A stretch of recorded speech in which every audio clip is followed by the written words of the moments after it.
सिरसा के ऐलनाबाद में बीजेपी के प्रभारियों और उप प्रभारियों की बैठक हुई है। बीजेपी नेता सुभाष बराला ने इस बैठक की अध्यक्षता की, तो वहीं बैठक में ऐलनाबाद उपचुनाव को लेकर मंथन भी किया गया।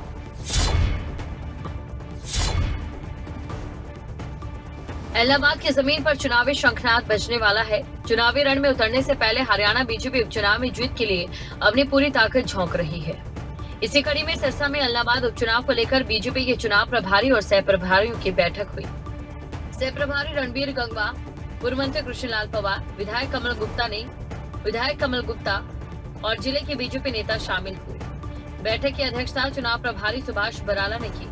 बैठक में जहां उपचुनाव को लेकर मंथन करते हुए आगामी व्यवस्थाओं को लेकर चर्चा की गई, तो वहीं सुभाष बराला की माने तो ऐलनाबाद की जमीन में उतरने वाले नेता के नाम पर जेजेपी के नेताओं के साथ बैठक करने के बाद मुहर लगाई जाएगी। ये चुनाव की देखरेख के लिए जो समिति है, ये उसकी बैठक है। आज हमारे जिला के प्रमुख नेताओं के साथ भी आज यहाँ बैठ करके हम लोग जो चुनावी रणनीति है उसके ऊपर चर्चा करेंगे और अभी मोटे तौर पे किस प्रकार का राजनीतिक वातावरण है, किस प्रकार से हम लोग चुनाव में आगे बढ़ेंगे, इस बात पर हमारी चर्चा अभी बैठ करके हुई है और आगामी योजना बनाने के लिए जिले की टीम के साथ अभी हम सब लोग यहाँ पर बैठे हैं। हम लोग चुनाव के लिए तैयार रहते हैं। इसी प्रकार से हमारे गठबंधन की जो साथी पार्टी है, जननायक जनता पार्टी और भारतीय जनता पार्टी मिल करके हम लोग चुनाव लड़ेंगे। ये तो दोनों पार्टियां मिल करके इस बात को तय करेंगी कि जननायक जनता पार्टी का कैंडिडेट होगा या भारतीय जनता पार्टी का कैंडिडेट होगा। लेकिन भारतीय जनता पार्टी, अगर जननायक जनता पार्टी कहती है कि हमें चुनाव लड़ना है, यानी कि भारतीय जनता पार्टी को लड़ना है, जैसे उनका गृह क्षेत्र भी है, तो जिस प्रकार की भी मिल करके कोई चर्चा के बाद योजना बनेगी, उस आधार पर चुनाव लड़ेंगे। तो वहीं दूसरी ओर सुभाष बराला की माने तो किसानों को अपनी मांगों के लिए आंदोलन करने की आजादी है। हरियाणा सरकार के साथ साथ केंद्र को भी किसानों की फिक्र है और ये बात किसान भी जानते हैं, लेकिन किसान की आड़ में विपक्ष की जो रणनीति है वो पूरी तरह बेनकाब हो चुकी है।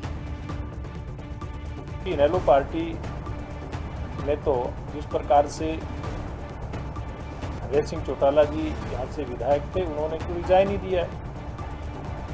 अब रिजाइन देने वाले व्यक्ति दोबारा से क्योंकि स्थितियाँ तो कुछ बदली है नहीं, वही स्थितियाँ हैं, तो किस प्रकार से वो पार्टी चुनाव लड़ेगी, किस मुद्दे के ऊपर चुनाव लड़ेगी, ये भविष्य बताएगा। लेकिन मैं एक बात कह सकता हूँ कि जब 2014 में भारतीय जनता पार्टी की सरकार बनी, तब लोग दावे करते थे कि भारतीय जनता पार्टी प्रदेश में कहीं दिखाई देती नहीं है। हमने सरकार बनाई, दोबारा 2019 का चुनाव आया, हमने 3.5% वोट बैंक में इजाफा करते हुए दोबारा से सरकार बनाई। और मैं एक बात दावे के साथ कह सकता हूं कि जिस प्रकार का काम हमारी केंद्र प्रदेश की सरकारें कर रही हैं, यहाँ की जनता भारतीय जनता पार्टी का साथ दे रही है। इस बीच सुभाष बराला ने अभय चौटाला के उपचुनाव लड़ने की बात पर कहा कि हालात अभी भी वही हैं जो उनके इस्तीफे के समय बने थे। ऐसे में वे नहीं जानते कि इनेलो कैसे चुनाव लड़ेगी। अपना आंदोलन करने की आज़ादी है, लेकिन एक बात विश्वास के साथ कह सकता हूं कि भारतीय जनता पार्टी की केंद्र की सरकार किसानों की भलाई के लिए बहुत गंभीर है और ये आज की बात नहीं है।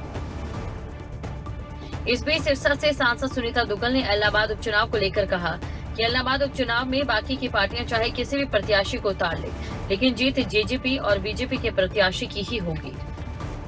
तो मुझे नहीं लगता कि किसी तरह का कोई चैलेंज है। और ऐलनाबाद की जनता के बारे में मैं आपको कहूं तो अब वो त्रस्त हो गई है। वो चाहती है कि वो सरकार के साथ चले, वो चाहती है कि वो विकास के साथ चले। तो मुझे लगता है कि अब की बार इसलिए जो है वहां पर भारतीय जनता पार्टी और जसपा का जो गठबंधन का कैंडिडेट होगा उसको वहां से जीत मिलेगी, इस बात की मुझे पूरी उम्मीद है। बहरहाल ऐलनाबाद उपचुनाव को लेकर तैयारियां तो हर एक पार्टी कर रही है, लेकिन अब जनता को इस बात का इंतजार है कि कौन सी पार्टी अपने कौन से प्रत्याशी को ऐलनाबाद के मैदान में उतारेगी है और ये हमला क्यों करवाया गया है।